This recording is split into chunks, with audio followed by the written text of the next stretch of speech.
Hello dear students, welcome back to my channel physics SPC electrostatics का एक question. A thin straight rod of length L carrying a uniformly distributed charge Q is located in vacuum. Find the magnitude of the electric force on a point charge capital Q kept as shown in the figure. देखो ये rod है और इस rod पर जो charge है वो uniformly distribute है कैपिटल Q। इसकी लेंथ है एल दे रखी है और यहाँ पे एक पॉइंट चार्ज रखा है। इस पॉइंट चार्ज पर लगने वाले फोर्स का मैग्नीट्यूड पूछ रहा है। तो एक बताओ, क्या इसमें कूलाम्स लॉ अप्लाई कर सकते हैं? तो नहीं कर सकते, क्योंकि coulombs law valid only for point charges. तो ये पॉइंट चार्ज है लेकिन ये पॉइंट चार्ज नहीं है, इसीलिए इसमें कूलाम्स लॉ नहीं लगा सकते। तो फिर क्या करें, फिर कैसे फोर्स निकालें? तो जब तो अगर इस रॉड को इनफाइनाइट पार्ट में तोड़ लें तो उसका एवरी पार्ट एक पॉइंट चार्ज बन जाएगा, फिर हम कूलाम्स लॉ लगा सकते हैं। इसका मतलब इस रॉड को हमें तोड़ना पड़ेगा। अब तोड़ने का तरीका क्या है? तो तोड़ने का तरीका है, इसको ऑरिजिन मान लो, पॉइंट चार्ज को, एक्स पे जाके डीएक्स का एक एलिमेंट तोड़ लो।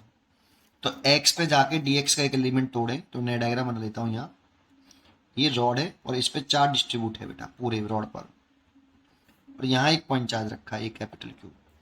तो यहाँ पे एक्स बराबर 0 मानो और एक्स पे जाके डीएक्स का एक एलिमेंट काट लो। यहां से एक्स पे जाके डीएक्स छोटा सा एक एलिमेंट काट लो, ये डीएक्स थिकनेस का, ऐसे।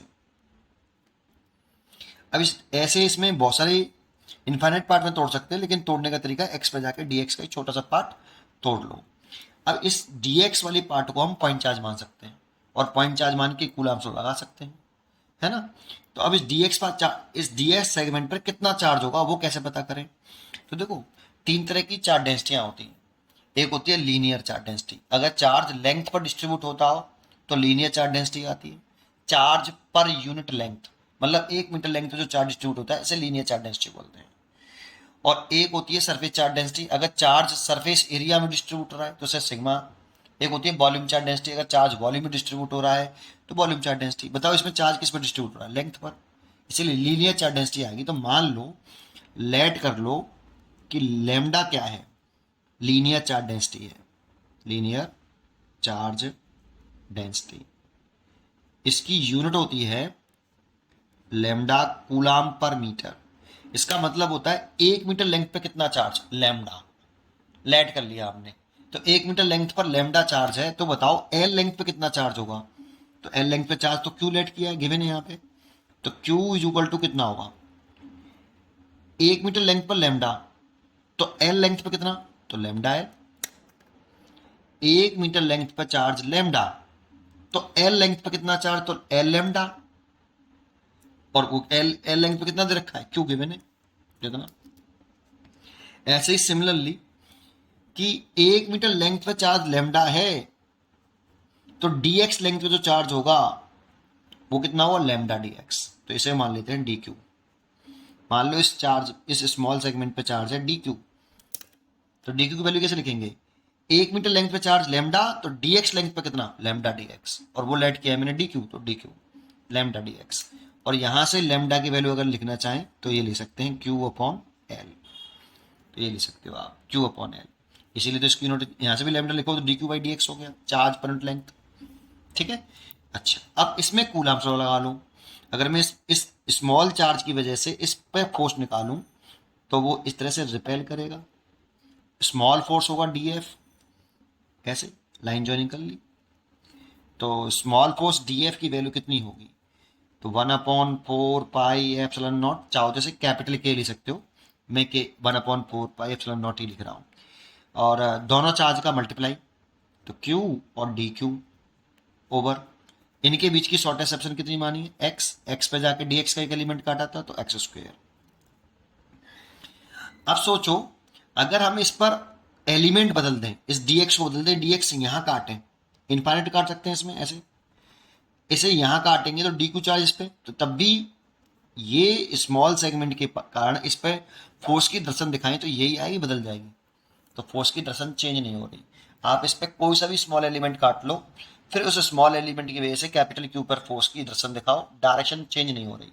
दैट मीन्स सभी एलिमेंट, इस पे जितने भी एलिमेंट हैं इनफाइनाइट पार्ट में तोड़ोगे से, तो इस पे जितने भी छोटे छोटे स्मॉल एलिमेंट हैं उन सब की वजह से इस क्यू पे फोर्स निकालोगे तो सबकी डायरेक्शन सेम रहेगी।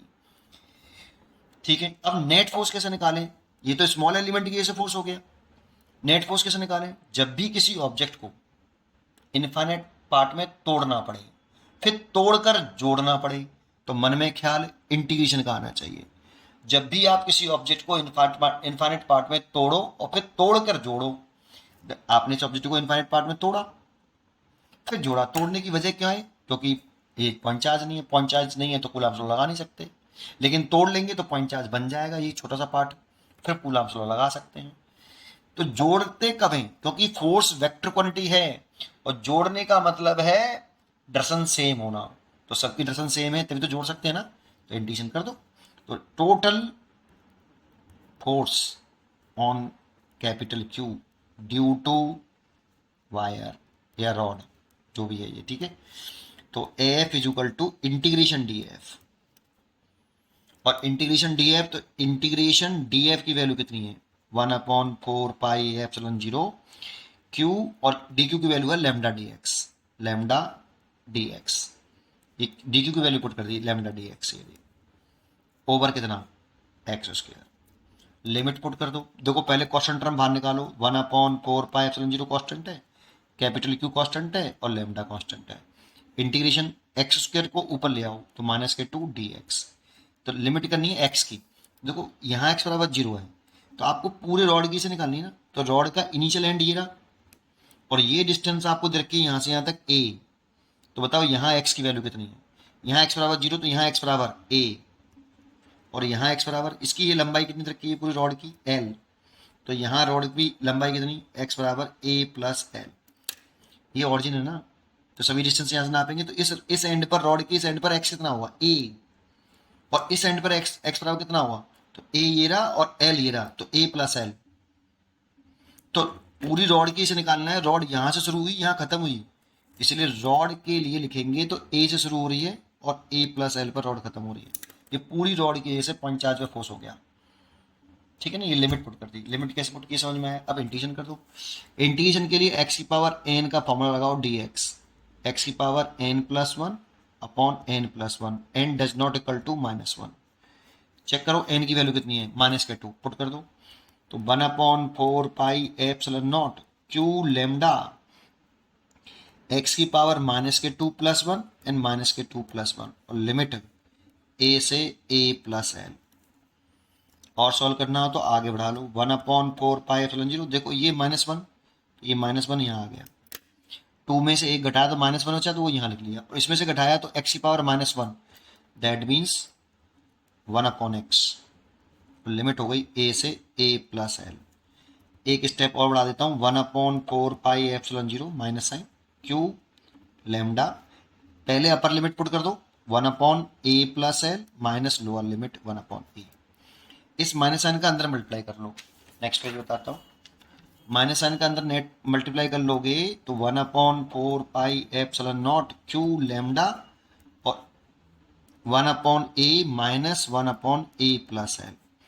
अच्छा, क्वेश्चन में देखो लैम्डा गिवन नहीं है, क्यू गिवन है, तो लैम्डा की वैल्यू पुट कर लो, ये रही क्यू अपॉन एल, तो लैम्डा की वैल्यू पुट कर देते हैं तो 1/4 पाई एप्सिलॉन 0 क्यू और क्यू अपॉन एल, लैम्डा की value Q upon L, Q बराबर लैम्डा एल, तो लैम्डा बराबर कितना? क्यू अपॉन एल, और 1/a और -1/a प्लस एल। और आगे सॉल्व करना चाहो तो एलसीएम ले लेना और सॉल्व कर लेना, ये आंसर हो गया बेटा। और इस फोर्स की डायरेक्शन जो होगी, देखो सबकी डायरेक्शन डीएफ की डायरेक्शन सेम आ रही थी, तो जो रॉड है ना, ये इस पे चार्ज था क्यू, इसकी लेंथ थी एल, और ये पॉइंट चार्ज था कैपिटल क्यू, और ये डिस्टेंस ए थी। ये रॉड इस पूरे पर इधर फोर्स लगा रही है एफ, तो बताओ रॉड पे कितना लगेगा? ये चार्ज इस रॉड पे कितना लगाएगा? क्यू एफ ही लगाएगा, इसमें भी कितना फोर्स लगेगा? F. Action every Coulomb's law में इक्वल एंड अपोजिट फोर्स लगता है मैग्नीट्यूड में, न्यूटन के थर्ड लॉ को ओबे करता है कूलम्ब्स लॉ, इसीलिए जितना फोर्स इस पॉइंट चार्ज पे लग रहा है उतना ही रॉड पे लगेगा, अगर रॉड पे पूछता तो इतना ही लगता, ठीक है। और डायरेक्शन कैसी होती है? ये चार्ज इसको रिपेल कर रहा है, ये भी चार्ज रिपेल कर रहा है, पॉजिटिव पॉजिटिव दोनों, ठीक है। और सेम फोर्स से रिपेल करेंगे। ठीक है, तो मेरे हिसाब से आपको ये समझ में जरूर आया होगा। पढ़ते रहिए और खुश रहिए। Thank you.